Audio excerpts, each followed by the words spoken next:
Obrolan seru racikan ilmu dari para pembaharu. Asik mempersembahkan Coffee for Change Macchiato.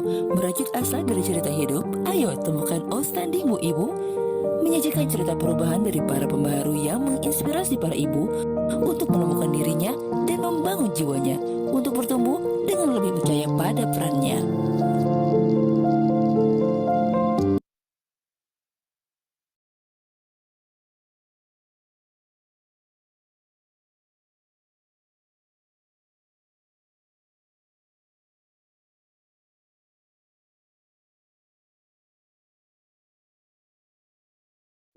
Coffee for Change, obrolan seru racikan ilmu dari para pembaharu. Asik mempersembahkan Coffee for Change Macchiato.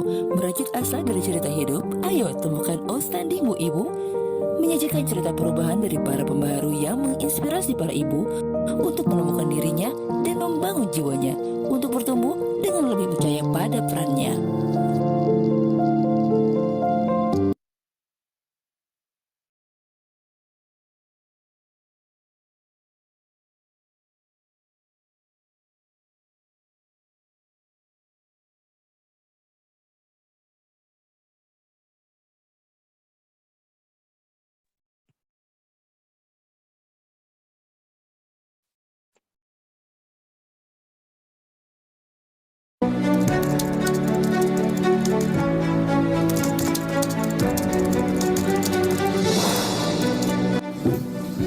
Riris tinggal di Depok. Fatimah Azahra tinggal di Kabupaten Bogor. Nama saya Suryanti, saya dari Kalimantan Selatan. Ayu, tinggal di Depok. Saya dari Jakarta.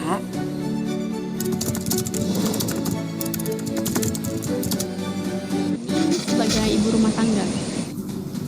Ibu rumah tangga. Ibu rumah tangga. Ibu rumah tangga. Bagi ibu rumah tangga, Kadang pede, kadang enggak. Percaya diri tapi merasa insecure gitu. Dulu sih lebih sering gak pedenya ya. Ini dong jadi ibu rumah tangga.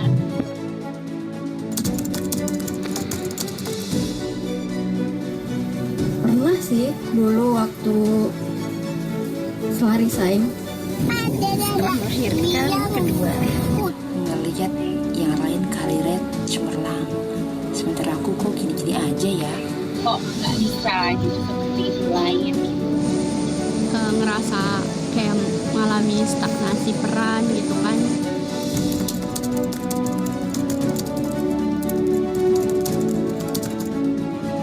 Kalau lagi dong yang dirasa sedih pasti ya. Sedih, merasa nggak berguna, merasa nggak ada yang membanggakan, dan takut gitu sama penilaian orang.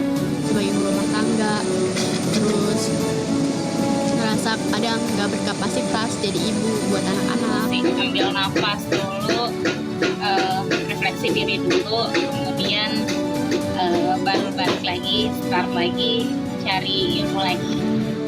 Curhat ke suami, kembali ke Allah.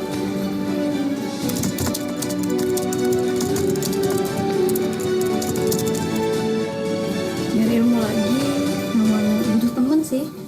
Belajar sih, biar nggak ketinggalan, biar terus update, terus biar bisa menghasilkan sesuatu. Pengen jadi bukan ibu rumah tangga biasa. Terus belajar. Bisa makan. Butuh belajar, butuh tempat untuk gali potensi diri.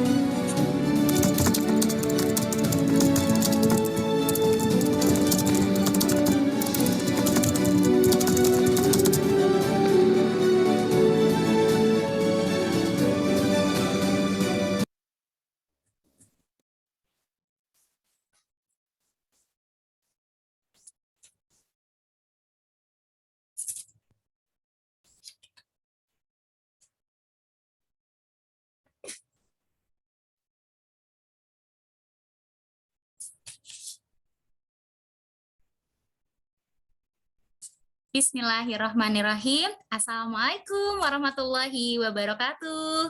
Halo Sobat Asik, Ibu Pembelajar Indonesia. Apa kabarnya nih siang hari ini?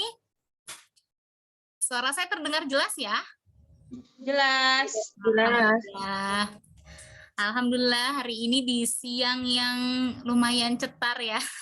Di Depok lumayan panas. Kita bisa ngobrol lagi, kita bisa ngopi-ngopi lagi ya. Gak apa-apa ya, meskipun siang tetap aja kita tetap semangat pagi. Dan kita di sini akan ngobrol bareng, seru-seruan bareng, tentunya penuh racikan ilmu dari para pembaharu. Di mana lagi kalau bukan di Coffee for Change. Nah, di Coffee for Change kali ini asik mengusung tema yaitu macchiato. Nah, mungkin untuk para sobat asik semua yang sudah tahu nih macchiato itu apa, boleh banget chat di kolom komen. Apa sih macchiato dan kenapa sih dinamakan macchiato? Baik. Nah, pada macchiato kita nih pada siang hari ini kami mengusung tema yaitu merajut asa dari cerita hidup.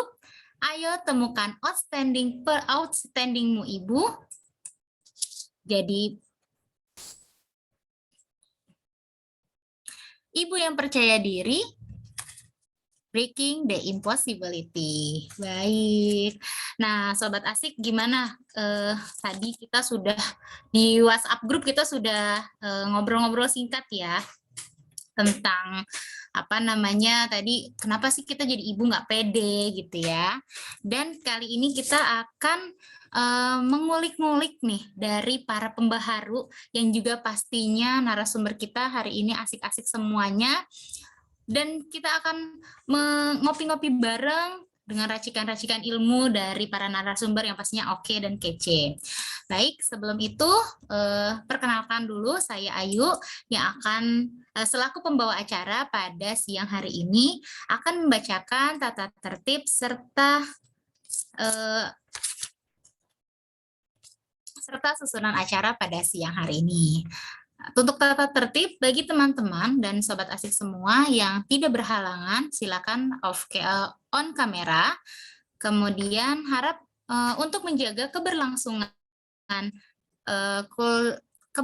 Coffee for Change kita, diharapkan para peserta untuk unmute mikrofon agar tidak terdengar suara-suara dari luar, dan silakan unmute kembali apabila diperkenankan oleh moderator. Kemudian saya akan membacakan susunan acara pada hari ini. Yang pertama, menu pertama adalah pembukaan, menu kedua refleksi dari para peserta, menu ketiga adalah penyajian menu utama dari para narasumber yang akan dipandu oleh moderator. Menu keempat adalah tanya jawab, menu terakhir adalah penutup. Baik, sobat asik semua. Nah, mungkin saya akan sedikit mengulas ya tentang asik ya. Dan di awal juga para sobat asik juga sudah tahu ya, sudah kami infokan ya bahwa asik adalah satu gerakan yang lahir dari rahim ibu pembaharu, ibu profesional. Dan asik saat ini sedang ada dalam masa inkubasi scale up impact bersama ekosistem ibu pembaharu. Dan asik juga nih terpilih dan menjadi salah satu dari 25 kandidat di inovasi sosial dalam gerakan inovasi sosial di ASEAN, yaitu Diwa Ashoka yang berhak mengikuti capacity building deepening impact of women activators ASEAN gitu. Dan untuk sobat asik semuanya, kita menuju ke menu berikutnya. Ya. Nah, di menu berikutnya kita akan melakukan sesi perkenalan atau refleksi dengan para peserta. Nantinya para peserta akan menuju breakout room. Nanti operator akan membuatkan breakout room, dan nanti sobat asik semua silakan memilih satu saja breakout room, dan nanti kami dari tim asik akan berada di breakout room untuk memandu teman-teman berkenalan. Baik. Dan untuk teman-teman yang berhalangan silakan off cam, tidak apa-apa. Dan untuk yang bisa on cam, jangan lupa di rename ya teman-teman, nama dan asal dari mana gitu. Baik, mungkin operator boleh membagikan breakout room agar teman-teman sobat asik bisa masuki breakout room. Dan sini sudah terkonfirmasi ada 64 peserta. Semoga ke-64 peserta ini lancar ya dari awal hingga akhir. Baik, silakan operator untuk memberikan breakout room.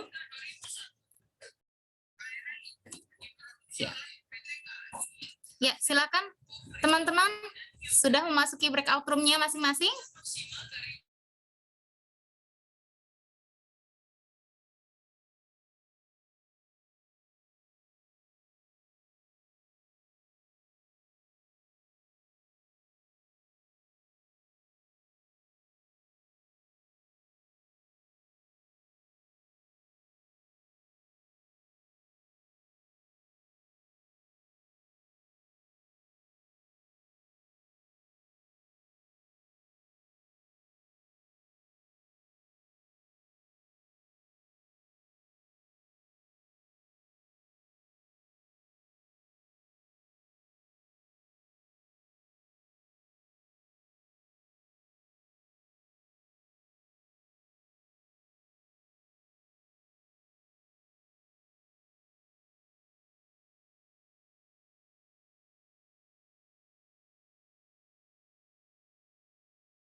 Assalamualaikum.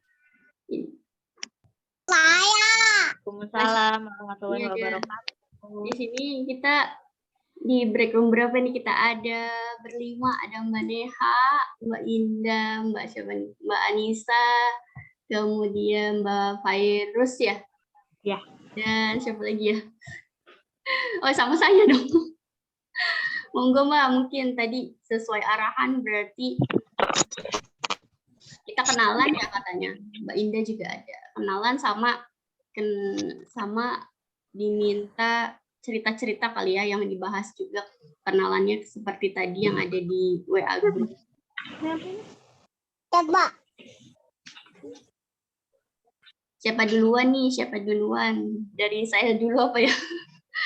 Perkenalkan, saya Fatimah Zahra. Singkatnya, saya tinggal di Bogor, Kabupaten, di Gunung Putri. Dan asik itu sebenarnya juga lahir karena keresahan saya pribadi. Saya ngerasa nggak pede gitu ya. Jadi ibu saya mengalami gangguan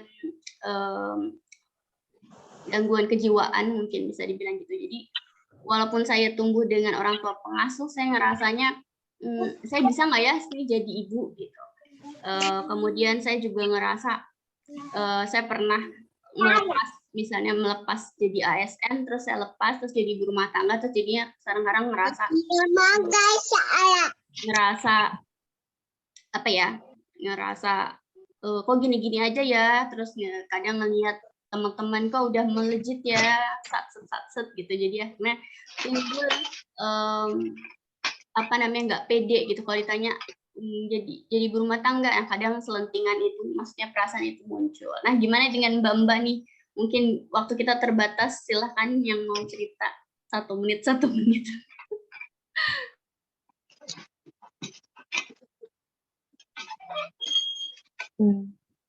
Apa Ini Mbak Fairuz mungkin yang on cam.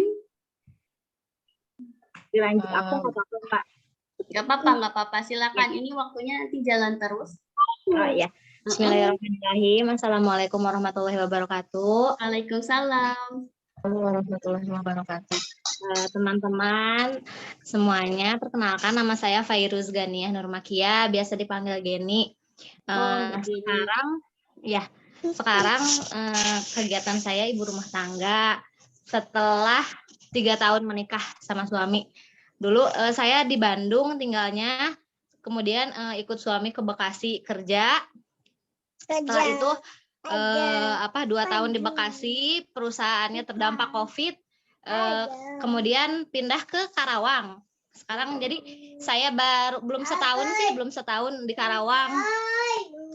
Terus sebelumnya juga kami sempat merintis beberapa bisnis. Yang pertama ada jualan baju gitu. Pertama jualan baju, terus terkendala produksi. Kemudian baju nggak dilanjut, kemudian kami sempat buka laundry. Setelah itu karena sempat buka laundry di Bekasi, kemudian karena terdampak COVID itu jadi laundrynya nggak, jadi karena kami harus pindah ke Karawang, laundrynya terbengkalai, ada indikasi kecurangan dari karyawan kami, jadi laundrynya bangkrut gitu. Terus dijual ke tetangga gitu, dijual murah lah gitu. Jadi kalau misalnya tadi pertanyaan di grup, ada pertanyaan sempat insecure banget gitu ya, karena sebelum menikah saya bekerja gitu, terus setelah menikah ikut suami, terus ternyata belum bertumbuh juga gitu, belum menemukan titik di mana gitu sebetulnya passion saya gitu sih teman-teman. Terima kasih semuanya. Sama-sama Mbak Geni. Mungkin ada tanggapan atau ada yang mau cerita, nambahin Mbak Nisa mungkin yang udah on cam. Iya, Assalamualaikum warahmatullahi wabarakatuh. Waalaikumsalam. Saya kurang lebih sama aja ya, sama kayak Mbak Geni gitu. Dulu tuh saya juga bekerja di BUMN, terus resign, terus ngurus anak di rumah, terus ya itu ternyata ada pikiran-pikiran insecure apa segala macam kayak gitu sih, bosan kok nggak bisa berkembang ya gitu. Terus nanti kalau suami saya nggak ada, gimana ya cara saya dapat uang, saya kan nggak bekerja. Nah, perasaan-perasaan yang seperti itu gitu Mbak. Mbak itu Mas Imut, kalau Mbak Neha gimana nih ceritanya? Tadi emang karena resign juga ya ngerasa gitu. Ada 30 detik Mbak Neha. Assalamualaikum, saya Neha. Sekarang saya tinggal di Paris. Saya sebenarnya lama di Bogor. Oh gitu. Ya, di Pasir Kuda. Kalau saya insecure-nya lebih ke begini. Saya tinggalnya di lingkungan pesantren ini sebenarnya. Kursusan tapi aroma pesantren gitu. Nah, suami saya mengurus di sini. Kalau saya sangat bangga sekali jadi ibu rumah tangga. Ini sambil mengajar juga, cuma sekarang saya lagi cuti, jadi briefing guru aja. Yang bikin saya insecure adalah suami saya di sini dikelilingi banyak tutor-tutor yang masya Allah gitu ya, dan masih muda-muda begitu. Sedangkan saya harus mengurus anak dan sebagainya, tidak seproduktif dulu gitu. Nah, ketika saya dituntut menjadi A, padahal bisa dididik seperti B gitu loh. Saya dituntut untuk bisa seperti mereka, padahal kalau saya bisa seperti mereka kalau tidak ada tugas rumah tangga seperti ini gitu kan. Nah, situ sih mungkin yang bikin saya insecure itu aja. Mungkin peranan ya, tidak sesibuk dulu, atau sekarang fokus ke rumah tangga itu sih sebenarnya. Jadi ibu rumah tangga saya bangga sekali, cuma insecure-nya di situ. Oke. Mudah-mudahan nanti kita dapat pencerahan ya Mbak dari Amin, semoga dapat. Amin. Oke, kita sampai jumpa di main room. Ini kayaknya udah harus live group atau gimana ya? Oke. Kita ke live breakout room ya. Biar kita kembali ke ruang utama.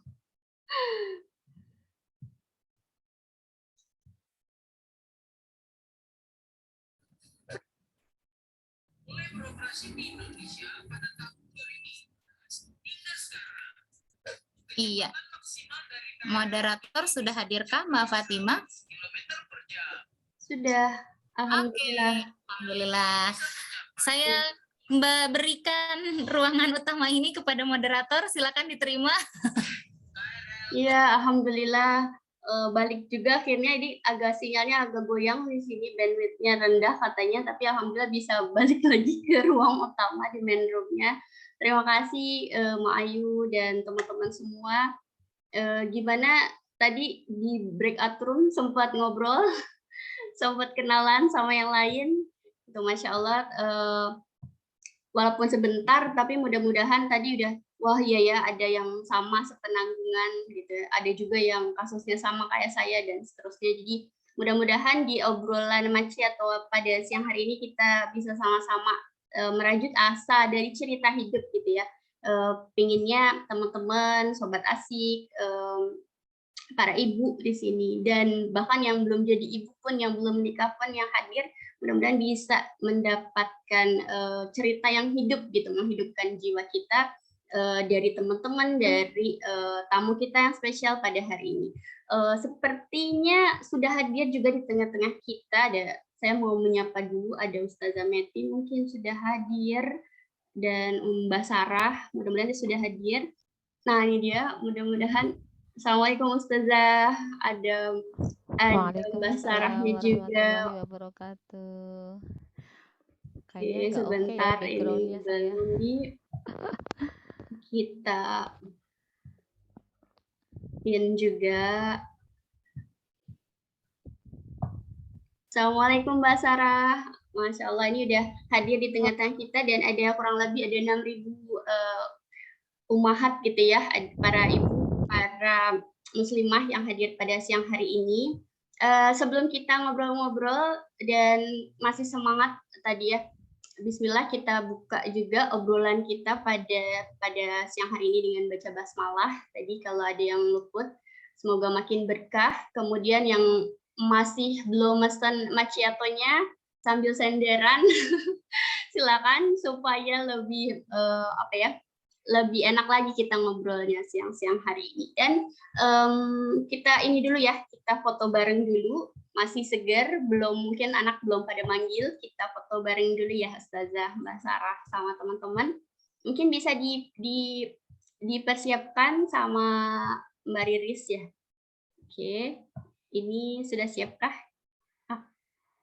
Aku hitung sampai 3 ya. Kita view-nya galeri.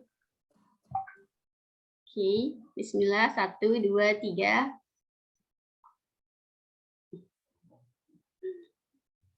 Ada berapa slide? 3 slide kah?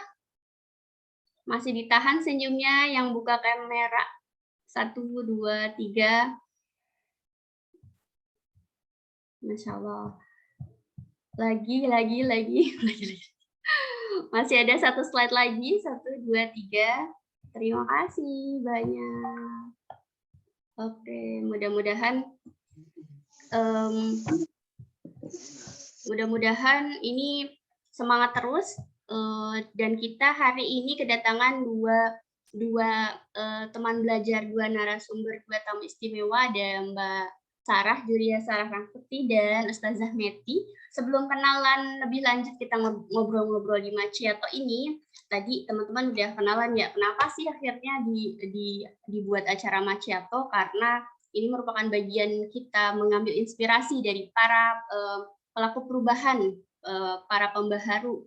Dan di sini dari ASIK menghadirkan 2 orang ibu rumah tangga yang luar biasa gitu ya, dengan perannya, dengan perubahan yang beliau usung gitu untuk dirinya, untuk keluarganya, dan untuk lingkungannya. Dan hari ini alhamdulillah telah hadir di tengah kita Mbak Sarah, beliau Julia Sarah Rangkuti. Mungkin sambil bisa ditampilkan juga, beliau adalah sarjana humaniora dan juga pemilik Montessori diploma yang lahir di Jakarta 7 Juli. Dan dari TK sampai SMA di Jakarta. Siapa orang Jakarta, di ibu kota, kemudian kuliahnya juga di Depok. Siapa yang samaan sama Mbak Sarah, kuliahnya di Depok, di Universitas Indonesia, dan aktif di berbagai kegiatan. Kemudian kesibukannya pada dunia tulis-menulis dari sejak di kampus sudah terlihat nih sebagai pemimpin umum koran kampus Salam UI, dan minatnya di bidang pemberdayaan sosial juga membuat Mbak Sarah tergabung dalam berbagai NGO internasional, bidang kartu apa juga, dan ketertarikannya pada dunia pendidikan anak membuatnya mengambil diploma Montessori di tahun 2016 dan khusus untuk yang infant and toddler-nya di tahun 2018.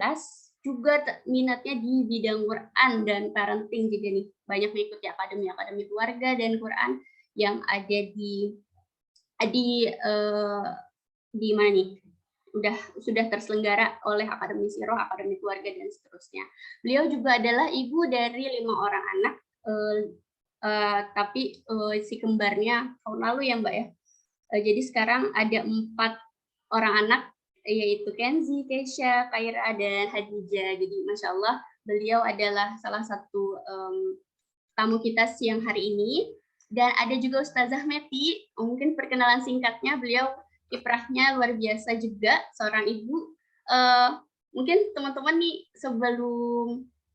sebelum kita ngobrol berlanjut, mungkin kita ucapin milad mubarak juga buat Ustazah Meti, karena tanggal 19 Juni lalu baru milad ya Ustazah ya.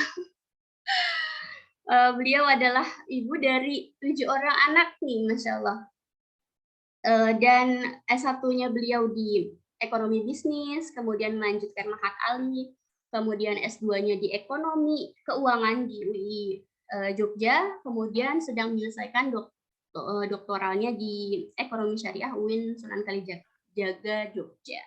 Beliau juga mendirikan Muamalah Muslimah dan Muslimah Maja Official. Jadi Masya Allah, terima kasih banyak Ustazah Meti yang sudah hadir pada siang hari ini.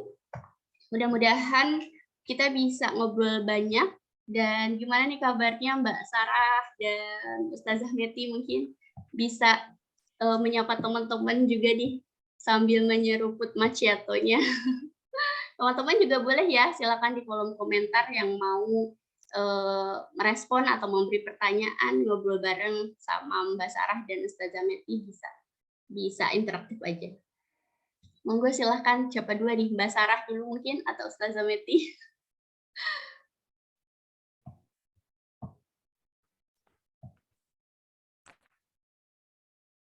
Mbak Sarah sepertinya udah unmute, tapi suaranya di saya tidak terdengar.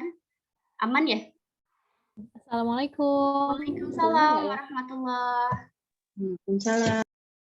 Soalnya laptopnya suka error. Assalamualaikum warahmatullahi wabarakatuh. Waalaikumsalam. Selamat siang. Bunda-bunda solihah. Ada yang bukan bunda juga ya, Mbak? Ada juga yang belum menikah nih Mbak Sarah, Masya Allah, yang tergabung kurang lebih ada 180 pendaftar terakhir, dan di sini sudah ada 73 yang hadir online pada siang hari ini. Alhamdulillah. Ya, selamat siang semuanya. Tadi sudah diperkenalkan sama Mbak Fatimah ya. Nama saya Sarah, biasanya dipanggil Mbak Sarah sih ya. Semoga teman-teman di sini tetap semangat. Nanti kita sharing-sharing. Hari ini Mbak Fatimah ya yang akan memandu kita semuanya, insya Allah. Oke, gimana kabarnya nih Mbak Sarah? Terus aktivitasnya sekarang lagi sedang sibuk apa gitu kan? Bisa cerita-cerita, nanti mungkin disambung sama Ustazah Meti juga. Alhamdulillah kabarnya baik. Kalau kesibukan sih biasa ya, didik anak-anak aja di rumah sama berbagi ilmu melalui follow-up sih kalau untuk saat ini ya, belum ngisi offline lagi gitu. Kalau sekarang sih sebenarnya lagi agak deg-degan karena insya Allah lusa itu bagi rapotnya anak-anak. Nggak tahu setiap mau bagi rapot itu rasanya deg-degan. Karena rapotnya anak-anak itu sejatinya rapot orang tuanya sebenarnya. Gitu. Ya benar ya, Juni kan biasanya hujan bulan Juni, tapi kalau buat orang tua Juni itu bagi rapot ya, dan ini berulang setahun 2 kali gitu. Ya. Kalau mudah-mudahan rapotnya putra-putri yang Mbak Sarah sesuai dengan harapan orang tuanya ya, karena kita tadi sejatinya tadi refleksi belajarnya orang tua juga gitu. Kemudian mungkin gimana nih kabar dari Ustazah Meti yang Masya Allah Alhamdulillah bisa hadir pada siang hari ini? Alhamdulillah baik Mbak Fatimah. Assalamualaikum warahmatullahi wabarakatuh. Waalaikumsalam warahmatullahi Suara saya lumayan ya, biasanya suka on off gitu juga. Terima kasih untuk kesempatan yang sangat baik di forum Ibu Asik ini. Perkenalkan saya Meti, ibu 7 anak tapi yang ada 6 sih ya, yang satu meninggal anak saya yang kelima. Jadi total yang ada 6, kalau tadi Bu Sarah 6, 5 ya, yang ada 4, nah saya 7 yang ada tapi 6 gitu ya. Kalau kesibukan ya di kampus saya masih ngajar, terus masih bergulat dengan disertasi, ada amanah-amanah dakwah ya seperti itu, ngurus anak-anak gitu ya, juga berusaha menstabilkan emosi, jiwa raga karena masih LDM sama suami. Ya jadi gitu deh, ya serba-serbinya ya, pasti ada aja struggle-nya, setiap rumah tangga pasti punya apa ya, lika-likunya sendiri. Semoga nanti bisa sharing bareng teman-teman semua dengan Bu Sarah juga insyaallah. Gitu Mbak Fatimah kurang lebih. Terima kasih Ustazah dan pada hari ini gitu ya kita obrolannya tentang ibu percaya diri, breaking the impossibility gitu ya Ustazah. Jadi karena kemarin tuh ngobrol-ngobrol juga sama teman-teman di WhatsApp group gitu ya, ibu rumah tangga itu kalau kita melihat data menurut surveinya di Asia 5 dari 10 perempuan itu merasa tidak percaya diri, bukan cuma perihal penampilan gitu ya, tapi bagaimana para perempuan itu menyeimbangkan perannya dia di pekerjaan dan keluarga. Dan sayangnya juga walaupun ini zaman 2022 gitu ya Ustazah dan Mbak Sarah, masih banyak apa ya, stigma bahkan juga di jurnalnya di luar gitu ya menyebutkan katanya motherhood gitu ya. Ketika kita berkeluarga itu menurunkan produktivitas seorang muslimah gitu ya, seorang perempuan gitu. Jadi penyebabnya itu karena menikah, karena berkeluarga gitu, produktivitas seorang perempuan menurun. Nah, kita mau ngobrolin ini nih gitu. Karena biasanya kalau Mbak Sarah, mungkin kalau teman-teman mendapati Mbak Sarah, Ustazah Meti di luar, teman-teman akan mendapati beliau diundang acara pendidikan anak gitu ya Ustazah Meti dengan kegiatan dakwahnya di muamalah gitu ya, teman-teman bakal melihat itu. Tapi di obrolan Macchiato hari ini Asik ingin menghadirkan Mbak Sarah dan ngajak ngobrol Ustazah Meti dalam hal melihat ke dalam, maksudnya ke pribadinya masing-masing, ke Mbak Sarah sebagai ibu, ke Ustazah Meti juga sebagai ibu, sebagai individu gitu kan. Nah, dan kami juga penasaran gitu dengan sosok Mbak Sarah sekarang, Ustazah Meti sekarang, pernah nggak sih merasa kalau kami ini gitu. Tadi 5 dari 10 berarti setengah ibu itu kadang mengalami insecure gitu. Nah, Ustazah Meti dan Mbak Sarah ini pernah nggak mengalami titik terendahnya merasa insecure, tidak percaya diri sebagai ibu rumah tangga gitu, menjalankan peran sebagai ibu atau titik terendahnya gitu. Mungkin bisa sharing atau cerita ke kami sehingga nanti kita dapat inspirasinya gitu. Silahkan, ini nggak usah berebutan sepertinya ya. Silakan, ini kita ngobrol santai sambil nyeruput kopi atau macchiatonya. Monggo silakan Ustazah atau Mbak Sarah. Ini yang di saya. Siapa dulu ini? Siapa dulu nih? Takut. Ustazah dulu boleh Ustazah. Monggo Ustazah. Oh, saya dulu, baik ya. Bismillahirrahmanirrahim. Tadi kayaknya kalau saya garis bawahin dari apa ya, triggernya Mbak Fatimah ya tentang dipin ke dalam diri sendiri. Kalau saya mungkin kalau mau bilang produktif gitu ya, orang yang disebut produktif itu yang kayak apa, mungkin mulai dari bahwa kita tuh selalu melakukan sesuatu itu 2 kali. Pertama, kita harus punya mindset dulu, pasti kita persiapkan mindsetnya. Yang kedua baru kita lakukan dalam bentuk perilaku begitu. Sehingga bahkan di dalam hadis dikatakan orang yang di dalamnya ada kebaikan dalam hatinya itu pasti juga akan tampak dalam perilaku. Sebagaimana orang yang di dalam hatinya ada keburukan itu juga akan tampak pada perilaku. Mungkin ini lebih tepatnya apa ya, tafsir ulama atas hadis gitu ya, atas hadis bahwa setiap orang itu akan mencerminkan apa yang ada di dalam hatinya begitu. Ini kan berarti menandakan bahwa seseorang itu apa yang dia lakukan itu sebenarnya adalah cerminan atau refleksi dari apa yang dia yakini dalam diri dia. Maka kalau kita mau nilai seseorang atau mau menilai diri sendiri, ya kita periksa dua hal itu gitu, mindset di pikiran kita sama apa yang sudah kita lakukan. Nah, kalau khusus tentang apa yang sudah kita lakukan, maka kalau menurut saya ukuran seseorang itu produktif atau enggak ya tergantung misi hidupnya gitu. Misalnya kalau emang dia merasa misi hidupnya itu, misalnya seorang tentara gitu ya, dia akan dikatakan produktif ya dia kalau menjalankan peran ketentaraannya dengan baik, bukan? Kita nggak bisa ngasih standar gitu ya atau ngasih nilai tentara itu menggunakan standar misalnya penjual gitu menggunakan standar pedagang karena pasti parameternya beda. Sama hidup manusia juga kayak gitu. Kalau kita sudah menetapkan misalnya kewajiban saya sebagai ibu, kewajiban saya sebagai istri, kewajiban saya sebagai pengemban dakwah, kewajiban saya sebagai pencari ilmu, kewajiban saya misalnya sebagai anak dari orang tua dan yang lain, maka pada setiap amanah-amanah itu atau peran-peran itu yang kita katakan produktif itu kalau kita accomplish gitu ya apa namanya menyelesaikan gitu ya misi dari peran-peran tadi gitu. Jadi kalau saya ngeliatnya seperti itu. Tinggal nanti kita pilih mana peran-peran yang itu core gitu ya utama buat kita, mana yang dia harus jadi satelit gitu. Jadi mana yang inti, mana yang satelit. Selama ini saya apa ya istilahnya menakan hidup saya seperti itu. Jadi mana peran inti, mana peran satelit. Nah, kalau sudah bicara seperti itu kita akan bisa membreakdown mana yang utama dan tidak karena suatu saat pasti bakal benturan. Nah, kalau udah benturan gini, kalau konsep di mindset pikiran kita udah oke, kita dengan mudah bisa memutuskan kita akan kemana atau akan melakukan apa gitu.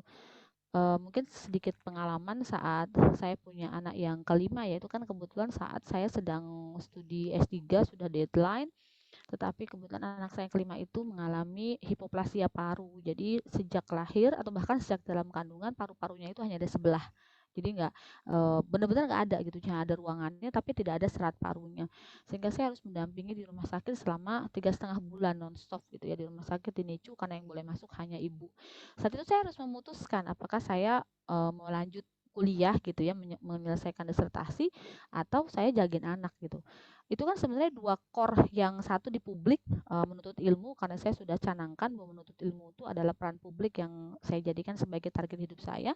Tapi di sisi lain ada peran keibuan yang peran keibuan ini sifatnya kalau dalam bahasa agama doyak sempit pelaksanaannya nggak mungkin digantikan sama orang lain. Maka pada saat itu saya letakkan dulu gitu peran saya di dunia akademik gitu ya. Jadi saya cuti dari dan kalau dari kampus karena melahirkan ya dapat cuti melahirkan dan saya cuti dari S3 maka saya extend S3-nya agak lama karena recovery-nya setelah itu ternyata lebih berat juga gitu.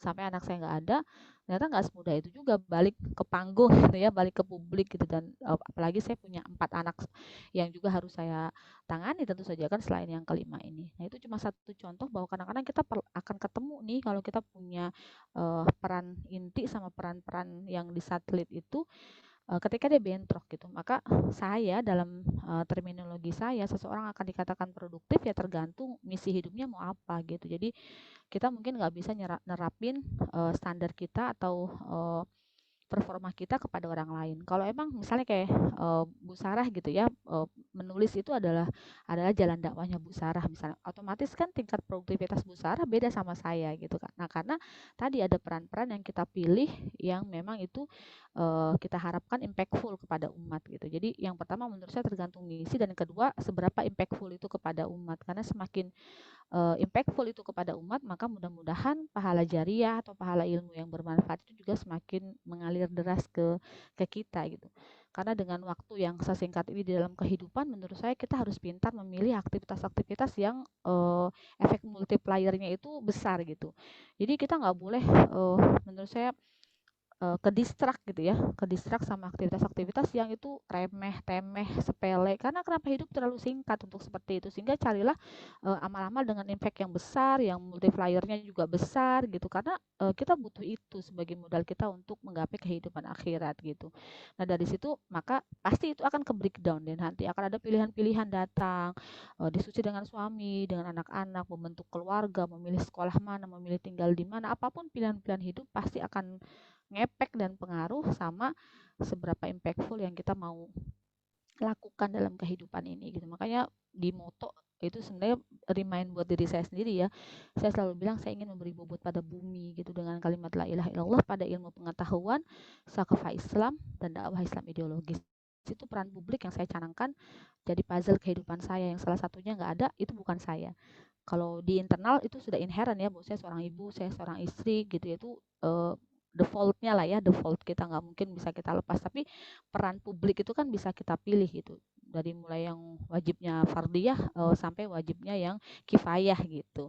Jadi kurang lebih sih kalau dari saya apa namanya gambarannya kayak gitu sih Mbak Fatimah. Semoga bisa didiskusiin bareng ya setelah ini. Tapi kalau saya kurang lebih apa ya gambaran setting di hidup saya kayak gitu. Mungkin gitu prolog dari saya. Tadi kita dapat terminologi baru gitu ya dari Ustazah Miti, bagaimana setting peran utama dan peran satelit kita gitu. Mana yang utama sebenarnya gitu kan. Nah, dan mana yang sebenarnya bisa ikut di belakang gitu kan, atau paralel dengan peran utama tersebut. Nah, kalau Mbak Sarah sendiri gimana nih Mbak? Refleksikan diri sebagai ibu rumah tangga, kemudian tadi apakah juga pernah merasakan insecure gitu kan, sosoknya Mbak Sarah gitu kan, atau bagaimana caranya Mbak Sarah bisa apa namanya bisa bangkit gitu dari titik terendahnya Mbak Sarah ketika merasa insecure tadi, kalaupun merasa berada pada titik yang ngedown gitu kan, atau ngerasa nggak percaya diri, atau tadi produktivitasnya menurun dan seterusnya. Silahkan Mbak Sarah. Ya, terima kasih Mbak Fatimah. Jadi insecure itu kan merasa nggak nyaman ya sama dirinya sendiri, nggak percaya diri, takut, malu, rendah hati lah gitu ya intinya sama keadaan dirinya pada saat itu gitu. Jadi kadang-kadang orang yang insecure itu dia ngerasa cemburu atau membandingkan dirinya sama orang lain. Nah, saya pernah ya insecure. Saya ditanya kayak gini, sebenarnya saya mikir gitu, dari semenjak menikah sampai sekarang, kayaknya saya tidak pernah merasakan itu gitu. Yang pernah saya rasakan itu, saya ingin membuktikan sama ibu saya gitu ya, kalau ibu rumah tangga itu juga bisa loh membanggakan atau membuat ibu saya bersyukur gitu. Karena kebetulan ibu saya ini 4 anaknya yang besar-besar yang sudah menikah itu perempuan semua dan ibu rumah tangga gitu. Hanya satu yang jadi PNS, yang lainnya di rumah aja. Nah, jadi kayak ada perasaan waktu itu ya, perasaan di ibu saya kayaknya udah disekolahin tinggi-tinggi anak-anaknya, tapi kok cuma di rumah aja gitu. Nah, yang saya rasakan bukan insecure gitu, bukan insecure, tapi saya pengen ibu saya tuh bersyukur gitu loh, meskipun anak-anaknya itu menjadi ibu rumah tangga aja. Nah, saya mikir gitu, gimana ya caranya bikin ibu saya itu bangga meskipun anak-anaknya menjadi ibu rumah tangga. Kadang-kadang ibu-ibu itu insecure-nya juga pada hal-hal yang apa ya, yang enggak inti gitu Mbak gitu. Jadi saya pernah gini ya, dapat DM dari seorang ibu, dia itu merasa insecure karena nggak bisa full masak setiap hari di rumahnya. Nggak bisa bikin food preparation ya, kalau sekarang jawabannya kayak gitu ya. Terus masih suka beli makanan seperti itu. Nah, kita tuh harusnya bersyukur gitu karena Allah itu tidak mendetailkan tugas-tugas seorang ibu atau seorang istri sampai seperti itunya gitu ya. Gitu. Allah tuh kasih pakem-pakemnya, misalnya yang halal haram, bagaimana menggunakan uang, bagaimana memanfaatkan waktu seperti itu. Tapi untuk aplikasinya kita bebas gitu. Mau masak setiap hari boleh, mau food prep oke, mau sesekali beli juga nggak apa-apa gitu. Atau mau langganan catering ya silakan gitu. Yang penting kan halalan dan thayyiban. Nah, kadang-kadang hal-hal kecil gitu ya yang bikin trigger sama ibu-ibu itu bisa bikin ibu-ibu itu insecure gitu. Jadi agak lucu gitu ketika misalnya ada ibu-ibu yang akhirnya merasa tidak percaya diri karena dia juga nggak bisa bikin-bikin mainan sama anaknya gitu. Sedangkan yang lain itu kayaknya setiap hari DIY-an gitu sama anaknya. Berkegiatan sama anaknya. Saya nggak bisa Mbak, saya bisanya beli. Ya nggak apa-apa gitu. Kayak gitu-gitu sebenarnya bukan hal-hal yang seharusnya di-insecure-kan gitu ya. Nah, pada akhirnya kita itu seperti yang tadi Ustazah ceritakan ya gitu, bahwa kita itu punya peran-peran yang seharusnya kita pahami gitu. Jadi kalau sekarang ada 4 peran gitu ya, peran sebagai istri, peran sebagai ibu, peran sebagai diri pribadi yang atau anak gitu, dan juga peran sosial. Kalau saya membaginya sebagai 4 peran itu. Nah, sisi mana sih yang paling besar? Kalau di dalam Al-Quran itu yang paling diceritakan banyak itu peran sebagai istri gitu, dibandingkan peran sebagai ibu gitu. Tadinya saya nyangka tuh kalau di Al-Quran itu disebutkan peran sebagai ibu yang lebih banyak gitu, tapi ternyata peran sebagai istri yang lebih banyak. Kenapa? Karena ketika suami kita sudah ridho dengan kegiatan kita, dengan diri kita gitu, Masya Allah gitu, Allah insya Allah akan memudahkan kita untuk menjalankan peran kita sebagai ibu. Nah, jangan sampai di 4 peran ini itu terbalik atau proporsinya itu lebih besar di peran kita yang sosial gitu. Karena ketika misalnya kita masih punya anak yang kecil-kecil yang harusnya kita pegang, terus kita lebih banyak di peran sosialnya, entah itu misalnya mengisi kegiatan di medsos atau apa gitu ya, itu diperhatikan lagi gitu. Jadi ketika anak-anak kita sudah mulai menunjukkan gelagat-gelagat yang kurang bondingnya dan lain sebagainya, itu tuh sebenarnya sinyal-sinyal dari Allah untuk kita balik lagi ke rumah memperhatikan itu gitu. Jadi proporsional dalam 4 peran tadi itu kalau diurutkan, kalau saya saat ini sebagai istri, sebagai ibu, baru sebagai anak, dan yang terakhir itu peran sosialnya dikecilkan, seperti itu. Kurang lebih seperti itu Mbak Fatimah. Baik, Masya Allah. Tadi kita harus garis bawahi juga ya teman-teman, Sobat Asik, bahwa ternyata kita harus memilah ataupun sebenarnya mendefinisikan insecure itu seperti apa gitu kan. Ketika tidak percaya diri, sebenarnya tidak percaya dirinya terhadap apa gitu kan, yang esensial atau tidak. Karena sebenarnya ketika seorang ibu yang percaya diri dengan perannya, sebenarnya dia adalah menaruh percaya pada memang masa depan yang tidak pasti gitu, dan itu kepastian itu kita dapat tadi dengan yang seperti Ustazah Merti bilang, kepercayaan bahwa misi hidupnya apa dan seterusnya. Nah, kalau dikaitkan sama peran sebagai tadi istri, ibu dan seterusnya, di sini teman-teman tadi banyak juga yang bercerita gini Ustazah dan Mbak Sarah, misalnya ngerasa insecure karena resign, kemudian jadi tidak berpenghasilan lagi, atau ngerasa teman-teman sudah melesat jauh sementara dirinya masih stagnan di situ-situ aja, atau berkutat sama rutinitas sama, atau kegamangan menghadapi besok kalau suami saya nggak ada gitu kan, saya baktinya sekarang sama suami nggak ada, saya gimana gitu kan, masa depan anak saya gitu gimana dan seterusnya. Nah, hal-hal itu juga jadi alasan kenapa akhirnya mungkin timbul ketidakpercayaan diri di teman-teman gitu ya, di ibu-ibu sekarang ini gitu kan, epidemic insecure gitu rasanya. Nah, pertanyaan selanjutnya, bagaimana ke Mbak Sarah, gimana nih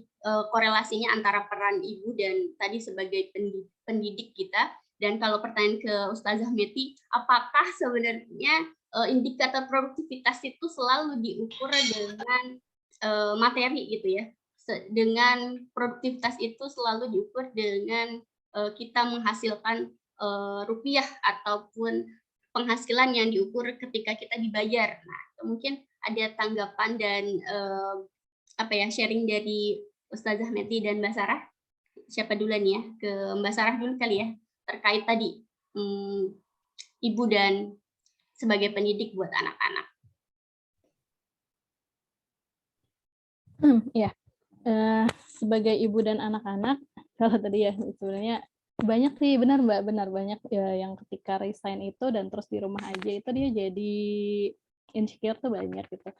Sebenarnya mungkin karena awalnya sudah setiap hari berkegiatan gitu, terus ketika di rumah aja jadi kayak bingung gitu mau ngapain gitu. Padahal sebenarnya ngedidik anak itu juga nggak mudah gitu, dan itu perlu belajar, perlu ilmu. Nah, ketika kita melihat teman-teman kita mungkin di kantor sudah melesat lebih jauh, atau teman-teman dulu di kampus gitu kayaknya udah berprestasi A, B, C dan lain-lain, kita itu juga bisa kok berprestasi meskipun di rumah aja, meskipun jadi ibu rumah tangga aja. Prestasinya apa? Prestasinya mungkin nggak kelihatan gitu untuk saat ini, tapi prestasi kita itu prestasi jangka panjang. Anak-anak kita itu loh yang insya Allah nantinya ketika mereka tumbuh menjadi anak solih dan solihah, itu prestasi terbesar kita sebagai ibu rumah tangga, kayak gitu.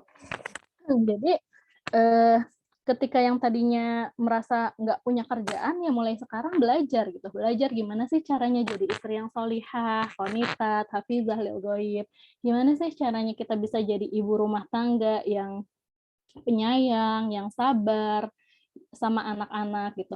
Karena kan anak-anak juga tumbuhnya itu cepet ya gitu. Tapi kita tuh mungkin kurang ilmu gitu. Gimana caranya membersamai anak di usia mereka ketika balita, ketika tamyiz, ketika sudah remaja, ketika sudah dewasa, itu semuanya butuh ilmu. Nah, ketika tadi kita merasa jadi nggak ngapa-ngapain di rumah, ya belajar dulu gitu, belajar dulu sehingga kita itu bisa membersamai anak-anak kita itu dengan benar sesuai maunya Allah dan Rasulullah, kayak gitu. Seperti itu Mbak Fatimah. Masih di mute ternyata. Jadi Masya Allah ya, tadi pengingat juga buat kita bahwa jadi ibu rumah tangga itu bukan cuma gitu ya, cuma ibu rumah tangga gitu kan. Kadang-kala kita yang mengecilkan peran kita sendiri. Padahal seperti tadi Mbak Sarah katakan, menjadi ibu dan mendidik anak-anak kita itu bukan hal yang mudah dan perlu persiapan, perlu belajar terus gitu. Nah, tadi balik lagi ke pertanyaannya untuk Ustazah Meti, mungkin gimana tuh Ustazah? Kalau lingkungan kita masih mengukur produktivitas ataupun ibu yang bisa lantang berbicara, oh saya ibu bekerja di sini, nah itu. Tapi ketika ibu rumah tangga nggak berpenghasilan gitu kan, ataupun tidak diukur dengan materi, itu rasanya nggak pede, minder dan seterusnya. Gimana Ustazah? Iya, sebenarnya kan seseorang itu akan selalu ada pada posisi berpengaruh atau dipengaruhi gitu ya.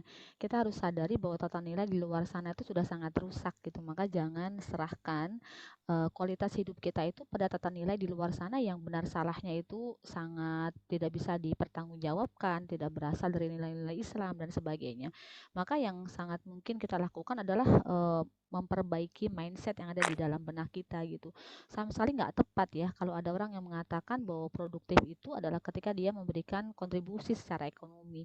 Itu teori kapitalistik gitu, di mana wanita itu juga dianggap sebagai angkatan kerja gitu, sehingga kalau dia tidak menjadi homo economicus gitu ya, kalau dia tidak memberikan sumbangan terhadap ekonomi, terhadap pertumbuhan dan sebagainya, Hillary Clinton sendiri bilang kalau di Asia Pasifik nih perempuan nggak pada kerja nih, kita kehilangan jutaan dolar gitu potensi pemasukan.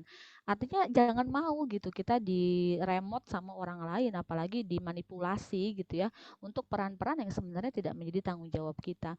Jadi kalau saya ngelihatnya balik lagi ke tadi gitu, peran yang Allah kasih ke kita itu apa, maka dikatakan produktif kalau kita memenuhi peran itu gitu. Mau ijazah kita berjejer-jejer sampai gelar profesor, kalau kita gagal menjadi ibu, kita tidak produktif gitu. Atau misalnya kalau walaupun misalnya kita sudah ada di rumah terus misalnya seperti itu ya, tetapi kita bisa memainkan peran di tengah-tengah umat selain sebagai ibu, maka itu dikatakan produktif. Jadi bukan berdasarkan saya sekedar bisa apa, tapi Allah maunya apa, Rasul maunya apa.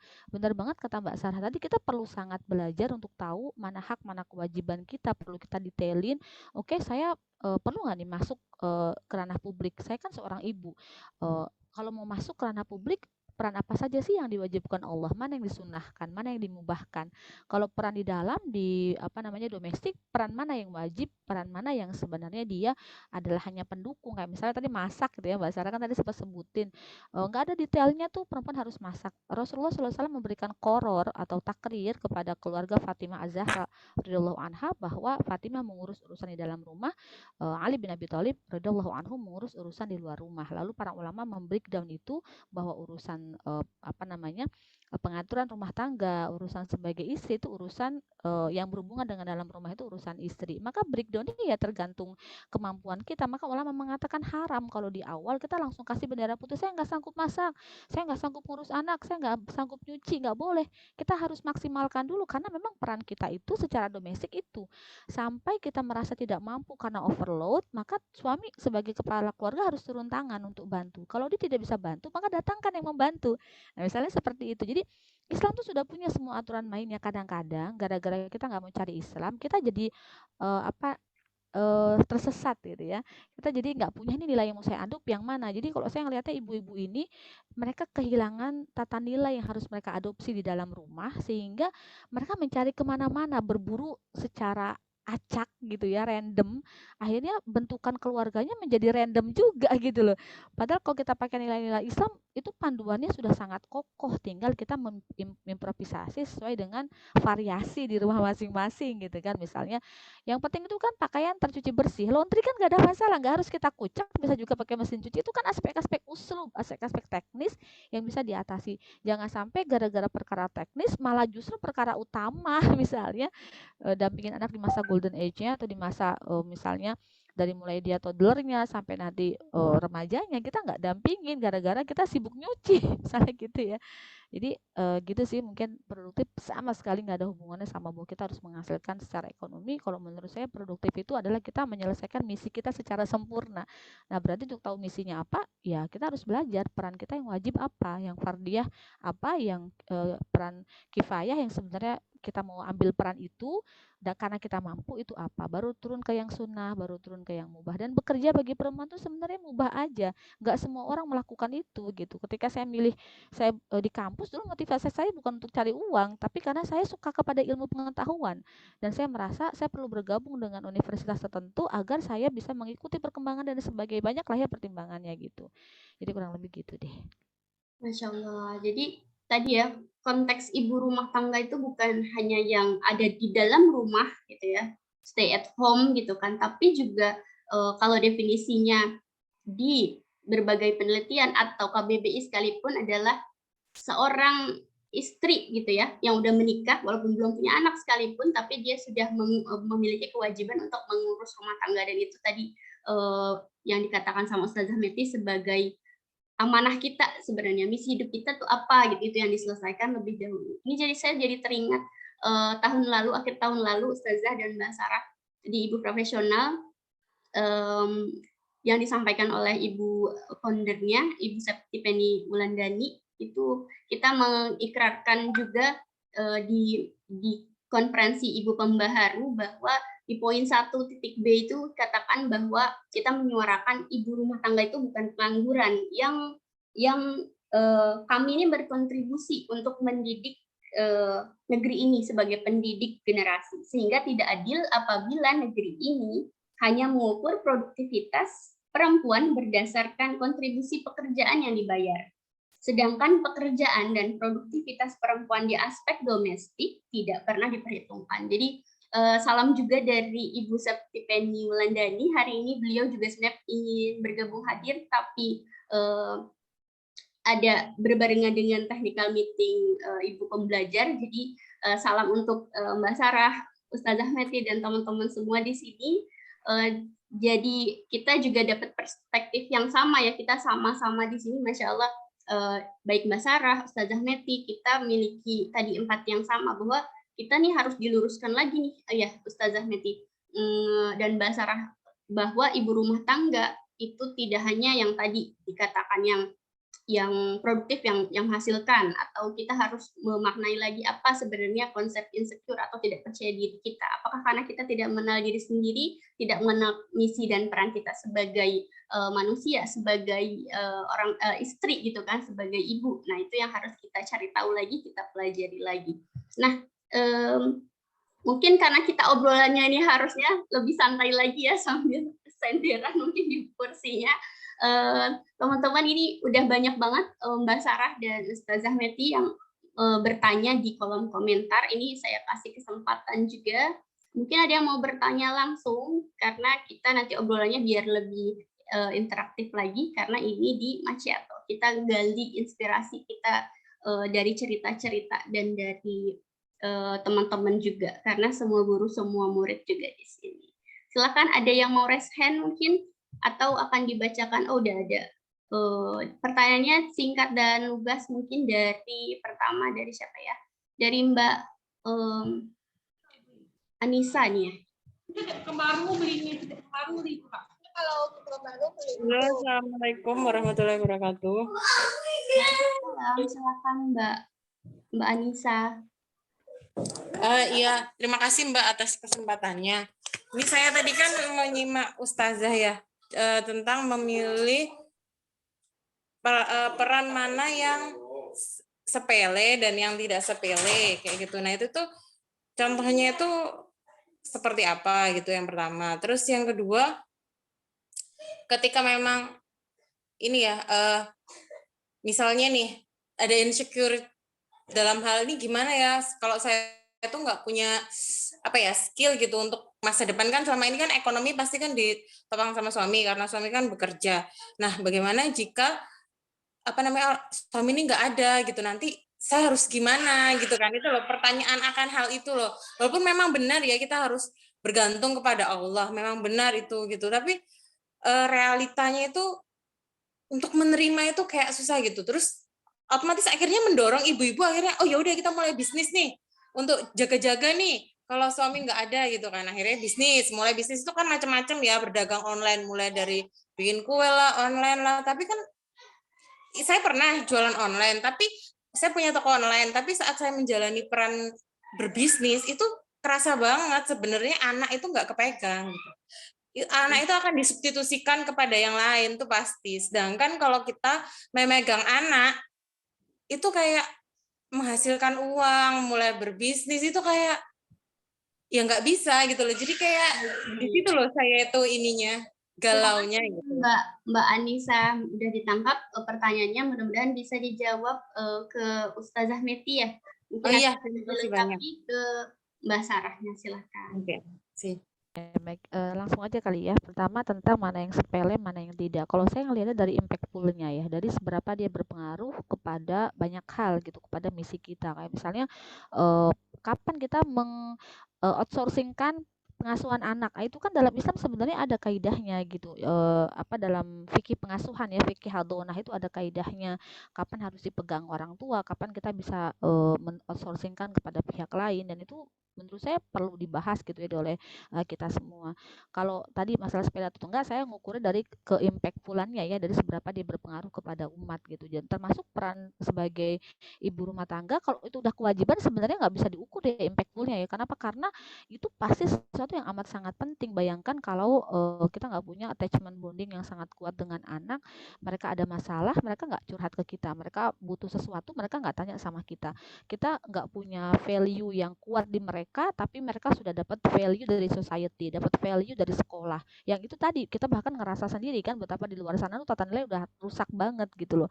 Bisa dibayangin nggak sih kalau kita sebagai garda terdepan yang 9 bulan dari mulai anak belum jadi apa-apa sampai bernyawa ada di tangan kita, dia lahir pertama, kata-kata pertama juga kita yang ngajarin, lalu dia tiba-tiba nggak punya nilai yang kita tanemin dari rumah gitu. Padahal kita sebenarnya udah curi start banyak banget, dalam tanda petik Allah udah kasih kita start very early gitu ya untuk bisa berpengaruh ke anak. Tapi kita lepas gitu aja gara-gara kita nggak paham bahwa peran keibuan itu peran yang sangat fundamental dan impactful buat masa depan umat manusia, bukan cuma anak kita aja gitu. Jadi itu, dan pasti peran-peran yang wajib itu impactful. Nanti tinggal milih kalau yang fardu kifayah ya, yang fardu kifayah itu kan ada banyak alternatifnya. Misalnya tadi Mbak Sarah melalui tulisan, misalnya saya mungkin bikin platform yang saya banyak ngisi dalam bentuk audio seperti ini gitu. Saya mau nulis belum sempat karena masih nulis yang serius-serius gitu ya di disertasi, jadi ya misalnya kayak gitu. Itu menurut saya itu. Satu, saya ingin komentarin sedikit tadi tentang pikiran kalau nggak ada suami lalu gimana. Islam tuh sebenarnya punya secara konsep bahwa seorang wanita itu sejak dia lahir sampai meninggal dia nggak pernah punya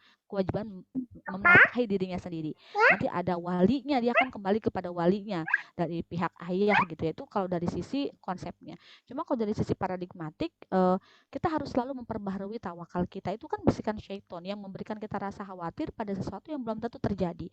Dan kita nggak bisa mengambil tindakan dari apa yang belum pasti. Dalam Islam Islam tuh ketika kita mau melakukan tindakan minimal keyakinan ghalabatuzon, persangkaan kuat, mau mati besok, kena kanker stadium 4 itu ghalabatuzonnya bisa diambil. Tapi kalau nanti 20 tahun lagi, 5 tahun lagi ada gempa bumi, rumah saya runtuh, saya nggak punya uang, itu halusinasi, tuaswisu fisudurin nasi yang dilakukan syaitan untuk bikin kita tidak tawakal kepada Allah gitu. Jadi sebenarnya banyak ya bisa didiskusikan secara mendalam, tetapi menurut saya itu bagian dari bisikan syaitan. Akhirnya kita melakukan tindakan-tindakan yang melalaikan peran utama kita. Karena betul, ya siapa bilang bisnis dari rumah itu menghasilkan sekaligus bisa ngomong anak, menurut saya nonsens itu, nggak mungkin gitu.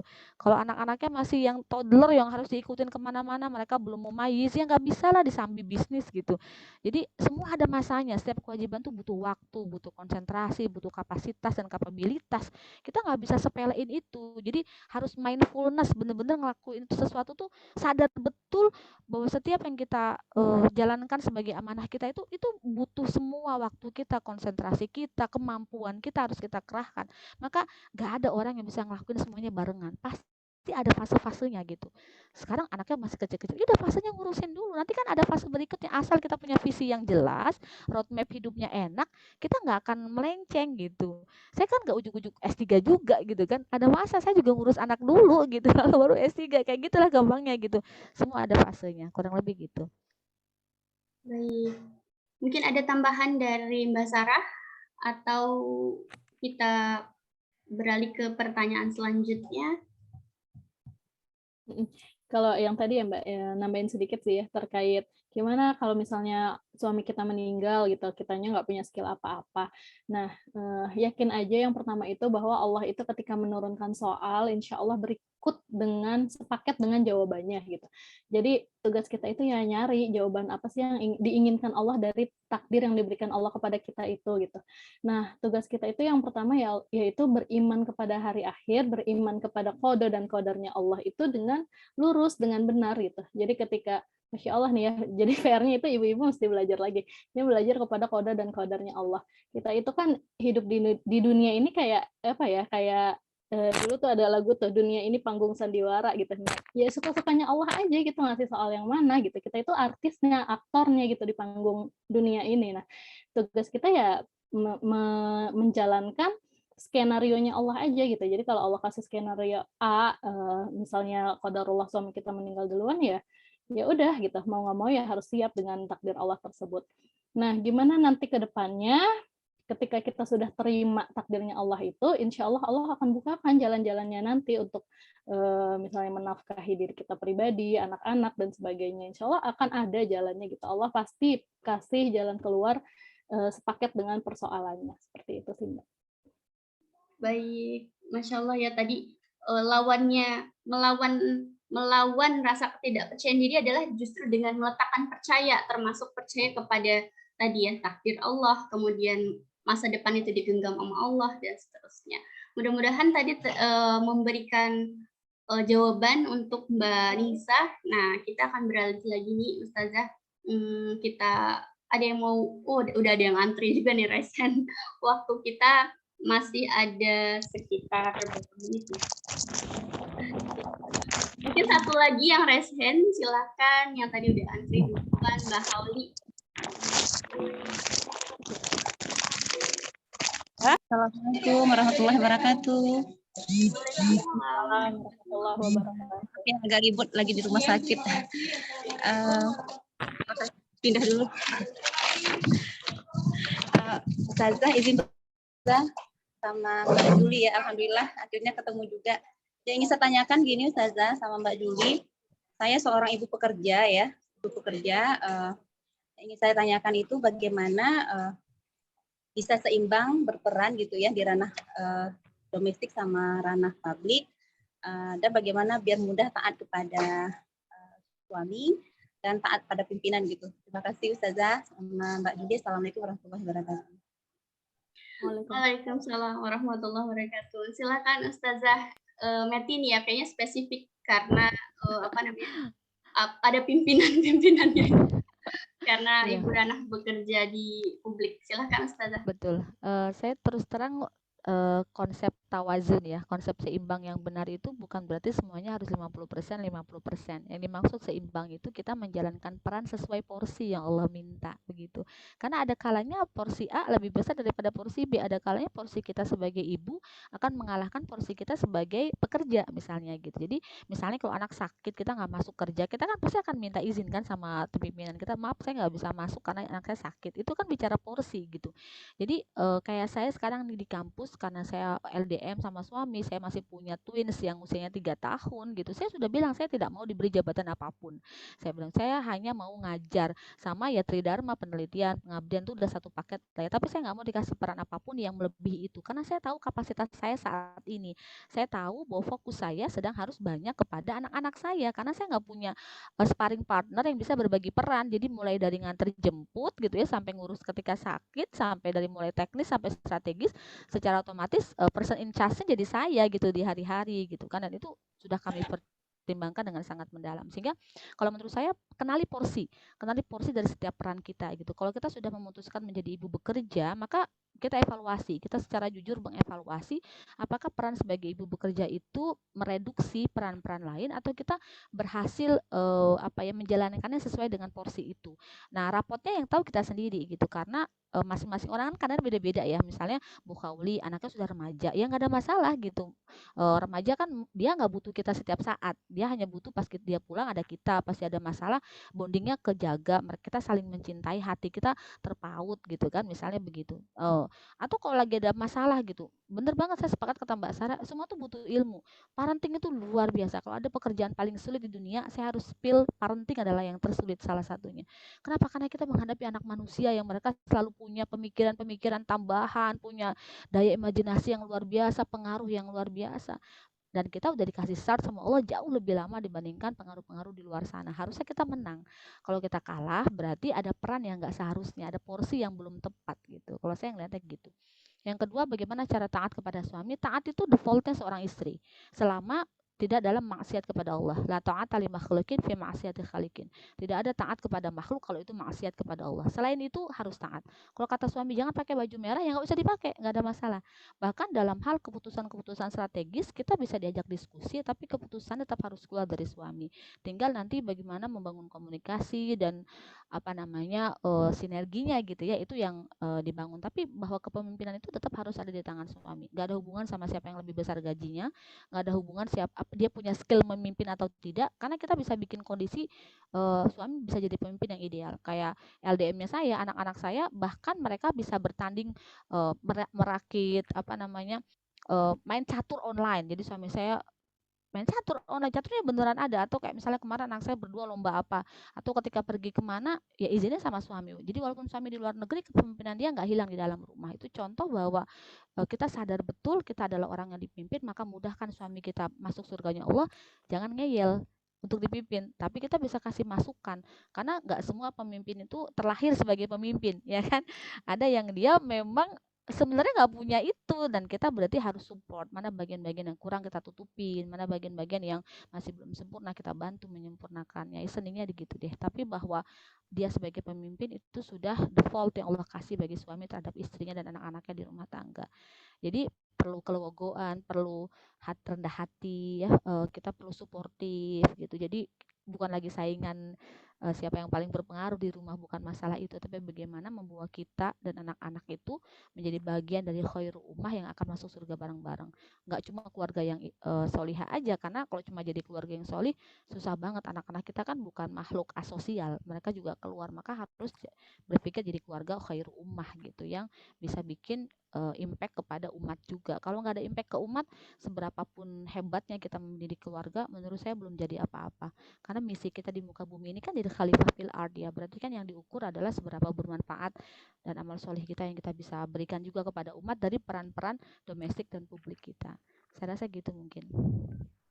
Masya Allah, ini ada yang setuju Ustazah. Jadi katanya insecure tuh karena kurang ilmu. Nah, jadi yang merasa kurang ilmu, aku sadar kurang ilmu banyak banget dan tergoda. Jadi males cari ilmunya. Nah, ini mudah-mudahan ngobrol sambil nyeruput macchiato-nya bisa nambah semangat sobat asik semua di sini. Dan ini satu pertanyaan lagi dari Mbak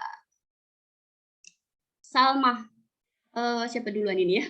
Mbak Salma, silakan unmute.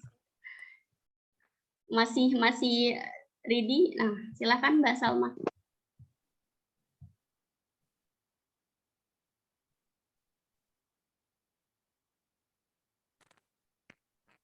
Suaranya nggak terdengar atau mau dibantu? Silakan. Assalamualaikum warahmatullahi wabarakatuh. Kedengaran, Mbak? Terdengar. Oke, terima kasih kesempatannya. Mungkin saya di sini mewakili dari teman-teman yang belum menikah, mungkin Mbak. Saya ingin bertanya soal mindset seperti apa yang perlu kita bangun dari sekarang untuk kemudian siap untuk menjadi ibu yang percaya diri. Soalnya saya lihat mulai dari kemarin ada beberapa jenis insekuritas dari senior-senior di sini.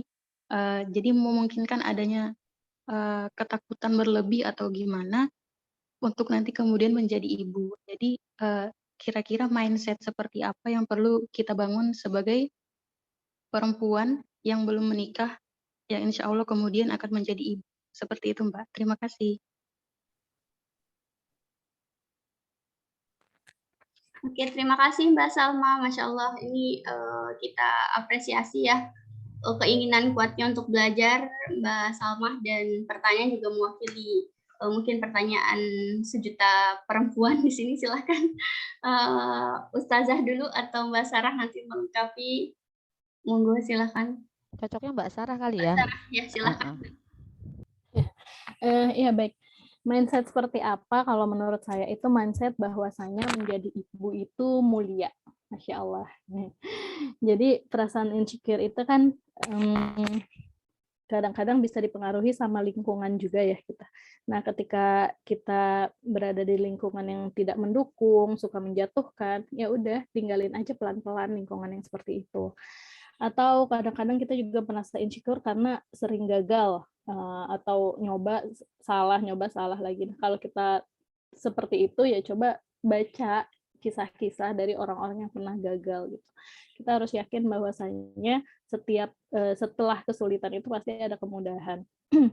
Nah, kalau insecure-nya itu karena kita terlalu perfeksionis, maka coba turunkan standar gitu sedikit demi sedikit. Misalnya nih kalau saya pribadi dulu pernah tentang kerapian itu Masya Allah gitu ya. Harus begini, baju itu disusunnya harus seperti ini gitu. Itu benar-benar perfeksionis gitu. Tapi ketika sudah punya anak-anak, ya Masya Allah ya harus diturunin gitu. Kalau enggak saya bisa stres sendiri ngelihat rumah setiap hari berantakan kan kayak gitu. Nah, ketika menjadi ibu rumah tangga bagi yang belum menikah, ya pertama harus dia meyakini diri dulu gitu bahwa pekerjaan menjadi ibu itu pekerjaan yang mulia, Masya Allah. Kita ngurus anak-anak itu bukan sekedar memberi makan, memberi mereka pakaian, bukan hanya sekedar itu gitu, tapi kita itu sedang mendidik generasi. Seorang perempuan itu dididik untuk mendidik satu generasi gitu ya. Kalau anak laki-laki kan hanya anak laki-laki saja gitu, tapi kalau perempuan itu kita sebenarnya sedang mendidik generasi. Masya Allah, seperti itu sih Mbak, kurang lebih.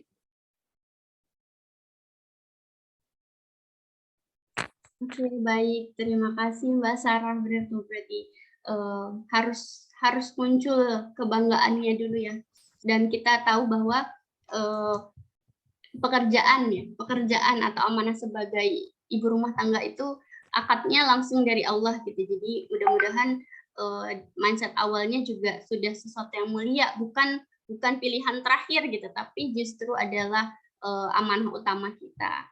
Ustazah Meti mungkin ada tambahan, Ustazah? Monggo. Ya, baik tentang pede jadi ibu ya. Kayaknya saya rasa semua dari kita pasti merasa nggak pede jadi ibu dalam tanda petik bahwa yang kita hadapi selalu berubah-berubah kan setiap saat. Jadi kalau saya kuncinya itu progress on work. Jadi kita harus selalu berprogres gitu. Ketika kita menghadapi sesuatu lalu kita stuck atau bahkan mundur ke belakang, cari tahu masalahnya ada di mana. Jadi selalu dipandu sama ilmu gitu. Jadi jangan gunakan sekedar insting karena yang sedang kita rise, yang sedang kita didik itu anak manusia gitu loh. Jadi selain tadi apa yang sudah Mbak Sarah sampaikan ya, menurut saya hal paling penting agar kita percaya diri menjadi ibu itu adalah kita punya ilmu untuk itu gitu. Jadi bukan karena sekedar dulu kita pernah dididik begitu atau tetangga saya mendidiknya begitu, bukan, tapi bagaimana Islam dan ilmu-ilmu teknis berhubungan dengan parenting itu kita pelajari. Saya dulu kepedean jadi ibu karena saya merasa saya belajar Islam, saya merasa saya ngaji sejak insya Allah dalam usia remaja. Ternyata saya black out ketika punya anak, saya black out. Kenapa? Karena nggak sesuai teori gitu ya. Nah ternyata pelan tapi pasti karena saya selalu punya pikiran saya harus terus tumbuh, saya harus terus belajar, maka saya cari tahu dari mulai satu ilmu parenting sampai ilmu parenting berikutnya, satu buku sampai buku berikutnya, hingga saya ngerasa ya Allah enlightening gitu, tercerahkan. Oh sebenarnya anak itu anugerah asal kita ngerti cara menghadapinya, ada teknik-tekniknya, belajarlah gitu kan. Fas'alu ahla dzikri in kuntum la ta'lamun. Tanya sama orang yang paham, orang berilmu kalau kita nggak paham. Yang bikin kita nggak pede itu karena kita masuk ke ranah yang kita nggak tahu apa-apa tentang itu gitu. Kita junior di situ, kita amatir. Maka agar tidak junior, agar tidak amatir, bekali dulu dengan ilmu. Nanti bersama dengan pengalaman kita akan tumbuh dengan sangat baik gitu. Jadi ilmu parenting itu kan bukan setahun 2 tahun ya, intinya akan selalu bisa diperbaiki gitu. Jadi jangan pernah berhenti belajar untuk menemani proses kita menjadi seorang ibu. Jangan dimulai ketika udah jadi ibu, tapi justru dari sekarang, dari semenjak kita punya kesadaran ini, maka segeralah cari ilmu-ilmu yang kita rasa itu bisa kita jadikan sebagai panduan kita untuk menghadapi amanah itu, gitu kurang lebih. Ya, menarik nih, malah blackout gitu ya Ustazah ya. Berarti kita selain harus percaya diri gitu ya, kita juga harus jujur gitu ya sama diri sendiri. Apakah memang kita harus menambah ilmu kita gitu kan, jujur. Apakah kita memang sudah kewalahan dengan tadi banyak peran yang sudah kita ambil gitu, peran satelitnya kebanyakan, peran utamanya tercecer. Nah itu kita juga harus jujur pada diri sendiri gitu ya. Kemudian di sini masih ada beberapa pertanyaan Ustazah dan Mbak Sarah, berkenankah kalau misalkan ini masih dijawab? Ini ada pertanyaan juga di chat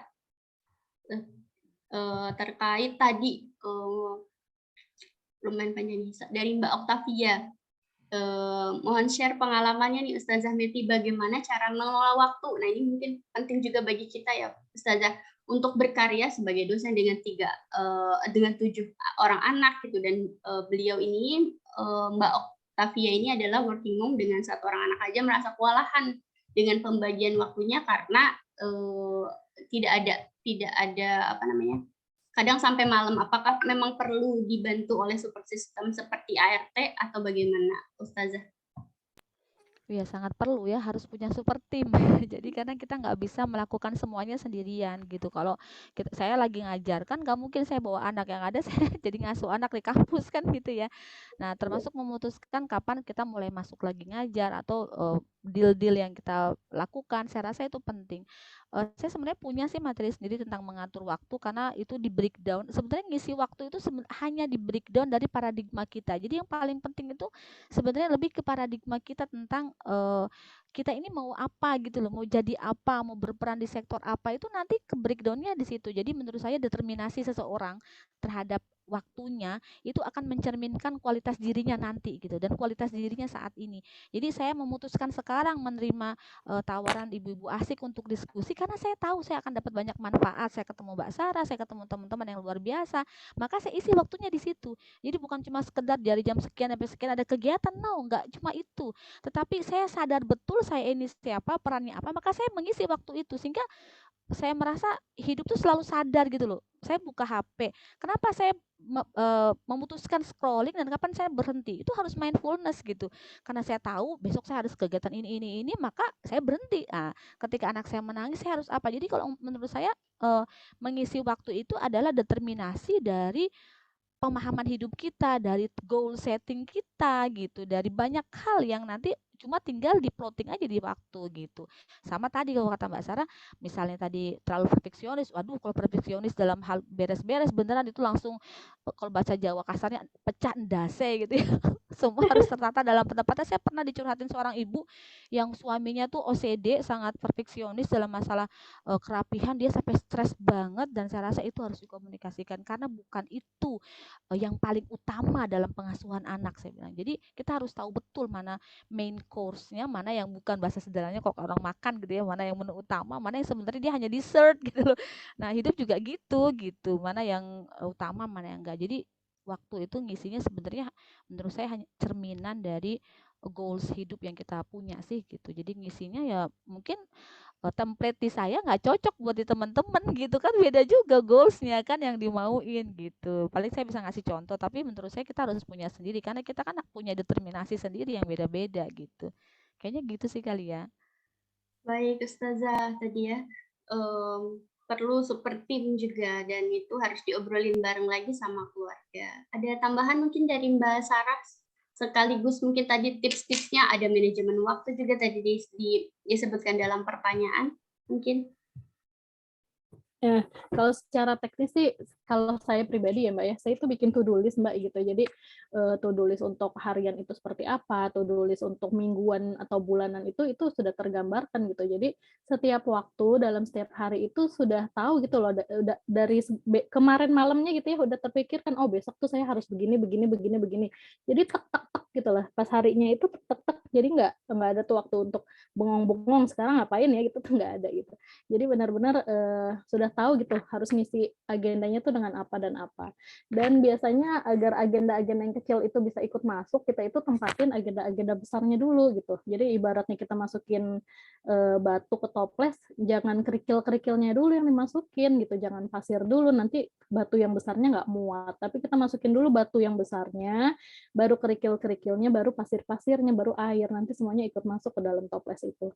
Dan berusaha untuk memenuhi hak-haknya Allah dulu gitu. Jadi kalau bangun pagi-pagi itu kita tunaikan dulu hak-hak kita kepada Allah. Insya Allah nanti akan dimudahkan harinya dalam menjalankan aktivitas, insya Allah. Masya Allah, itu tadi ya, kita bersegera dalam kebaikan dari satu urusan ke urusan lainnya. Mungkin seperti itu ya Mbak Sarah ya. Ini pertanyaan masih banyak, tapi karena supaya kita tetap mindful juga ya teman-teman, dan Ustazah Meti serta Mbak Sarah di sini sebagai pemantik inspirasi kita, namanya juga kita ngobrol di Macchiato ya, nanti kita main course-nya tadi mana?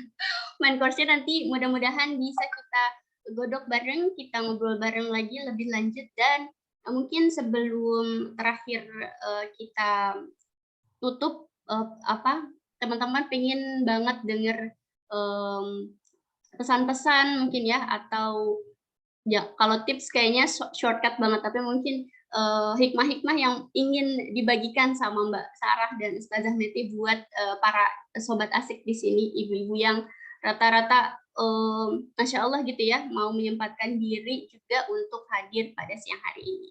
Monggo silahkan. Mbak Sarah mungkin yang udah unmute atau? Oh iya, jadi bunda-bunda semua, Masya Allah ya, perempuan itu baik peran kita sebagai ibu maupun sebagai istri maupun sebagai anak, itu adalah inti dari keluarga di rumah gitu. Jadi ketika kita tidak ada, rumah itu akan terasa hampa. Nah, peran bunda itu ketika sudah menjadi ibu itu datangnya lebih awal dibandingkan daripada ayah gitu. Ibu itu yang punya bonding pertama sama anak-anaknya, dari mulai dia mengandung anaknya sampai menyusui, itu tidak bisa digantikan sama ayah seperti itu. Allah itu sudah menciptakan kita itu lengkap dengan instrumen yang akan membantu kita dalam menjalankan tugas-tugas kita. Dengan lengkapnya apa? Dengan adanya naluri atau perasaan ya, perasaan keibuan itu. Jadi kalau misalnya ibu dengar anak nangis beda sama ayah dengar anak nangis gitu. Ibu tuh rasanya kasihan, pengen anaknya cepet-cepet diem gitu, nggak tega. Tapi kalau ayah mungkin ada ya gitulah ya, ada entar-entarnya dulu. Nah, jadi ketika sudah menjadi ibu, kita sadari bahwasanya dampak ketidakhadiran ayah itu jauh lebih kecil ketimbang dampak ketidakhadiran ibu dalam kehidupan seorang anak. Nah, jadi karena urgen atau pentingnya peran seorang ibu untuk anak-anaknya, seperti yang tadi Ustazah bilang ya, lakukan dengan sadar gitu. Kita tuh harus sadar dengan peran-peran kita sebagai ibu, sebagai istri, sebagai anak, dan terus mencari ilmu gitu, terus mencari ilmu agar terus berprogres lebih baik setiap harinya sesuai dengan apa yang Allah dan Rasulullah mau. Kurang lebih seperti itu Mbak Fatimah. Masya Allah. Terima kasih Mbak Sarah. Terus kalau kita lanjutkan dengar dari Ustazah Meti mungkin. Ya, saya jadi ingat pesan Rasulullah yang ketika beliau berdoa, Allahumma hasibna hisaban yasira, ya Allah hisablah kami dengan hisab yang mudah. Aisyah radhiyallahu anha bertanya, ya Rasul maksudnya hisab yang mudah itu apa? Rasulullah SAW menjawab, hisab yang tidak didetailkan, yang nggak ditanya lagi runutan berikutnya. Saya harus selalu katakan dalam bagi diri saya sendiri bahwa setiap peran yang kita miliki itu nanti akan kita pertanggungjawabkan di hadapan Allah secara directly gitu ya. Kita akan berdiri di hadapan Allah untuk mempertanggungjawabkan pengasuhan kita kepada anak-anak, untuk mempertanggungjawabkan pelayanan dan dedikasi kita sebagai istri kepada suami gitu kan. Kalau kita kerja maka kita mempertanggungjawabkan amanah di dunia kerja kita. Kalau kita berdakwah maka mempertanggungjawabkan ilmunya, mempertanggungjawabkan keikhlasan di dalamnya, mempertanggungjawabkan sebaik-baik uslub yang sudah kita lakukan. Apapun peran yang kita miliki, yang sudah kita urutkan gitu ya berdasarkan kewajiban, sunnah sampai mubah, itu semua nanti akan kita pertanggungjawabkan. Itu yang harus selalu kita ingat. Kita hidup itu ada koneksinya dengan kehidupan akhirat. Ini juga sekaligus nyentil sedikit ketika ada yang bertanya gimana sih bisa ikhlas. Pertanyaannya kenapa nggak ikhlas gitu? Karena ya ini semua untuk Allah gitu. Kalau misalnya kita nggak ikhlas, siapa yang mau kasih reward buat kita gitu loh? Bukankah semakin kita berharap kepada manusia, kita akan semakin kecewa. Hatta kepada orang yang paling kita percaya, misalnya suami. Kita udah malam bangun capek, tiba-tiba pagi-pagi dia nggak apresiasi gitu. Itu kan biasa. Ada miskomunikasi bahkan di antara suami istri yang tidurnya bahkan sampai sekasur. Itu aja mungkin ada miskomunikasi. Maka bagaimana mungkin bisa tidak ikhlas dengan semua yang semua kewajiban dan amanah yang Allah berikan kepada kita. Tentulah kita berharap kepada zat yang mengamanahinya, itu Allah Subhanahu wa taala gitu. Jadi ingat saja itu gitu. Kalau saya selalu ingat, ya Allah ini semua akan dipertanggungjawabkan di hadapan Allah. Ini semua akan menjadi penentu kita layak masuk surganya Allah, mendapatkan rahmatnya Allah untuk masuk surganya atau enggak. Nah, peran ibu ini adalah salah satu peran yang sangat amat istimewa gitu. Yang dengan peran ini kita akan mendapatkan extend doa anak soleh yang walaupun kita udah meninggal kita akan tetap dapat itu gitu kan. Dengan kita mengambil peran di publik, kita juga akan mendapatkan pahala dari berubahnya seseorang kepada kebaikan misalnya. Jadi tadi gitu, semakin banyak impactful yang kita lakukan, insya Allah itu juga akan memperberat timbangan kita di akhirat nanti.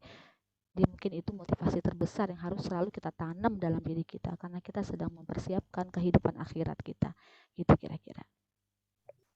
Masya Allah, ini amin amin kita doakan mudah-mudahan seperti yang tadi doa baik ya yang kita panjatkan bersama.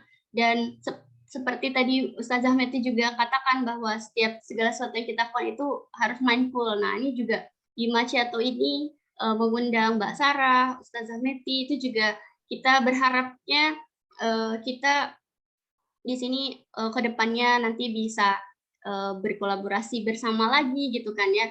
Teman-teman juga mudah-mudahan bisa dapat silahkan ambil hikmah dan inspirasinya dari media sosialnya Mbak Sarah, mungkin yang mau lebih lanjut ke Ustazah Meti juga. Ustazah Meti bahkan punya ini ya Ustazah ya, apa? Ya, ada Cangkir kopi ya. Baru mulai. Kehidupan. Nah, kalau yang mau ngopi lebih lanjut misalnya sama Ustazah Meti bisa juga main di Muamalah Muslimahnya. Jadi kita di ASIK ini mudah-mudahan sih bisa karena kita juga concernnya ke pendidikan ibu gitu ya, pemberdayaan perempuan, mudah-mudahan kita bisa sama-sama concernnya sama gitu, karena bukan cuma mendidik anak yang membutuhkan orang sekampung, tapi yang utama juga madrasahnya juga kita mudah-mudahan sama-sama kita bangun bareng-bareng sehingga kedepannya bisa kolaborasi dalam hal kebaikan yang lebih tertata lagi mungkin. Mudah-mudahan gitu ya Ustazah ya. Dan Mbak Sarah sekali lagi terima kasih banyak udah hadir dan ngopi bareng di ASIK, diselenggarakan oleh ASIK Ibu Pembaharu, dan teman-teman bisa pantengin juga di media sosial ASIK. Dan setelah ini juga ada beberapa pengumuman dari Mbak Ayu, mudah-mudahan sih bisa tetap stay tune lagi sampai akhir. Sekali lagi terima kasih banyak Ustazah Meti, kemudian Mbak Sarah atas waktunya. Sami-sami, barakallahu fikum jami'an. Terima kasih banyak, kurang lebihnya mohon maaf kalau dari saya. serta kepada 74.000 di sini yang para muslimah, para ibu yang sudah bertahan sampai di penghujung obrolan kita. Terima kasih banyak. Saya ucapkan terima kasih. Wassalamualaikum warahmatullahi wabarakatuh. Dan saya kembalikan ke MC. Yang bawah ini film. Kalau yang ini senang buat.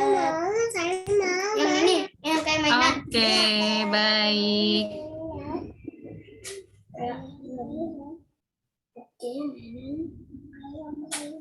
Ya.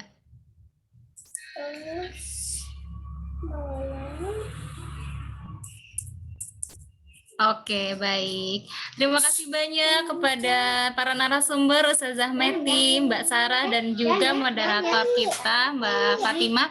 Terima kasih banyak atas ilmunya, Masya Allah, luar biasa sekali. Gimana Sobat Asik? Merasa masih kurang? Masih ingin nambah lagi? Wow, luar biasa. Mungkin nanti kita akan kolaborasi lagi dengan Ustazah Meti dan Mbak Sarah di lain kesempatan. Jadi untuk Sobat Asik semua, jangan lupa terus pantengin Ibu Asik dan follow juga Instagram Ibu Asik @ibuasik.com atau ke website ibuasik.com dan channel YouTube channel YouTube ibuasik.com. Baik teman-teman, gimana, ada yang mau memberikan insight dari materi dari kopi-kopi tadi, dari menu utama kita? Ada yang mau memberikan insight? Boleh banget raise hand di sini. Ada yang mau memberikan insight mungkin? Apa saja yang sudah didapat, kemudian kira-kira setelah acara ini mau ngapain gitu ya? Boleh banget langsung saja raise hand, biar nanti operator yang memilih siapa untuk ditampilkan. Oke, ada yang raise hand? Oke, ada yang raise hand, Mbak Tita. Silakan Mbak Tita raise hand untuk memberikan aliran rasa terbaiknya di sesi macchiato ini. Halo, iya Mbak, terima kasih Mbak Ayu atas waktunya. Insight-nya banyak sekali ya, alhamdulillah sih lebih tercerahkan ya. Yang kemarin dari insecure, alhamdulillah sekarang jadi bersyukur ya kan. Insight hari ini yang saya dapat adalah produktivitas sebenarnya yang produktivitas sebenarnya adalah saat kita menyelesaikan misi kita secara sempurna. Jadi peran utama kita yaitu yang diamanai Allah mempunyai anak, itu merupakan amanah yang besar. Jadi memang semuanya perlu ilmu agar kita bisa menerima atau menjalani amanah ini dengan sebaik-baiknya. Dan satu lagi sih kata-kata yang paling saya suka dari Ustazah Meti tadi, kalau kita nggak ikhlas, siapa yang kasih reward ke kita? Padahal kan berharap sama manusia itu hanya bikin kita kecewa. Jadi kita layak mengharap pada sang pemberi amanah, yaitu kepada Allah. Lalu dari insight dari Mbak Sarah, yang paling aku senang tadi yang ketika kita bangun tidur memenuhi hak-haknya Allah, jadi hari-hari kita itu juga akan dimudahkan. Ini juga yang setiap hari saya alami. Jadi ketika bangun tidur, habis sholat subuh kita sempat enteng gitu. Tapi ketika kita bangun tidur, habis sholat subuh langsung aktivitas, mungkin karena udah mepet atau apa, rasanya sehari itu kayak keburu-buru gitu, waktunya kurang, terus kayak gitu. Terima kasih Mbak Ayu. Iya, terima kasih banyak Mbak Tita atas insight-nya, dan memang luar biasa ya, jika kita mendahulukan Allah maka segala urusan kita akan selalu dimudahkan. Semoga setelah ini kita senantiasa selalu dimudahkan oleh Allah Subhanahu wa taala dalam menjalani peran kita sebagai ibu, sebagai istri, dan juga peran kita sebagai wanita. Baik, di sini juga ada chat dari Mbak Setior ini, katanya tiap seminggu sekali bisa nih, setiap seminggu sekali dapat siraman rohani, ini keren. Ya, untuk tiap minggunya kita ada talk asik, bicara baik di talk asik. di setiap hari Jumat sore kita di sini juga ngobrol-ngobrol bareng dengan para ibu pembaharu yang juga pastinya memberikan insight terbaik bagi diri kita. Jadi teman-teman jangan lupa untuk selalu pastikan pantengin Instagram Ibu Asik @ibuasik.com. Dan saya juga punya pengumuman nih teman-teman, bahwa di bulan Juli depan kita akan mengadakan Macchiato Part 2. Nah, siapa pembicaranya? Ya, ini masih rahasia, jadi tetap aja stay tune di WhatsApp grup, karena akan kita info terlebih dahulu. Nanti akan kita info-info lagi terkait dengan pembicara di Macchiato Part 2. Dan info yang tidak kalah penting adalah bahwa Ibu Asik memberikan kesempatan kepada Sobat Asik semua untuk kami open member. Artinya para Sobat Asik boleh menjadi member kami dengan beberapa benefit. Yang pertama, teman-teman akan memiliki ruang tunggu menjadi ibu yang percaya diri dalam menjalani perannya. Kemudian akses diskusi dan ruang berbagi di WhatsApp group. Yang ketiga, prioritas program di program Ibu Asik. Yang keempat, berkesempatan berkembang dalam event online di ekosistem Ibu Asik, Ibu Pembaharu. Gitu teman-teman. Jadi untuk teman-teman yang ingin join jadi member Ibu Asik, langsung saja nanti di WhatsApp group akan kami berikan link form pendaftarannya, dan ini semua tidak dipungut biaya alias gratis gitu. Oke teman-teman, tidak terasa hampir menjelang sore. Hampir menjelang sore ini kita sudah sampai pukul 2.42 alias pukul 3 kurang, dan sebentar lagi juga kita akan menyambut azan asar. Oleh karena itu saya mengucapkan terima kasih sekali kepada teman-teman peserta yang sudah hadir dari awal hingga akhir tanpa jeda, dan juga kepada kedua narasumber yang luar biasa memberikan insight-nya dan pastinya pencerahan bagi kita semua.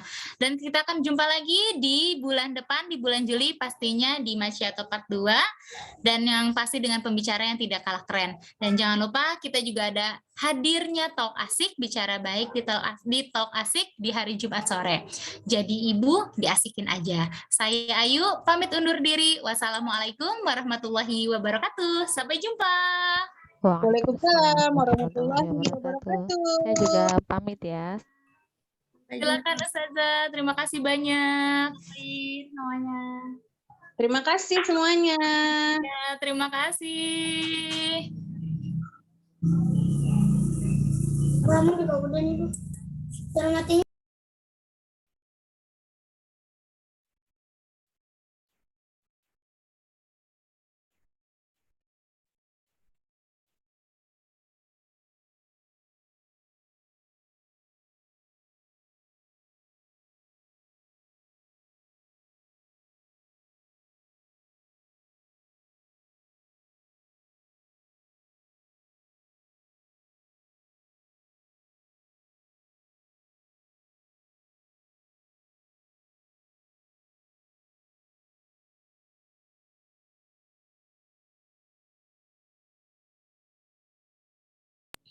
Bu, panas banget ya, Bu. Sebentar lagi ya, Bu. Tuh,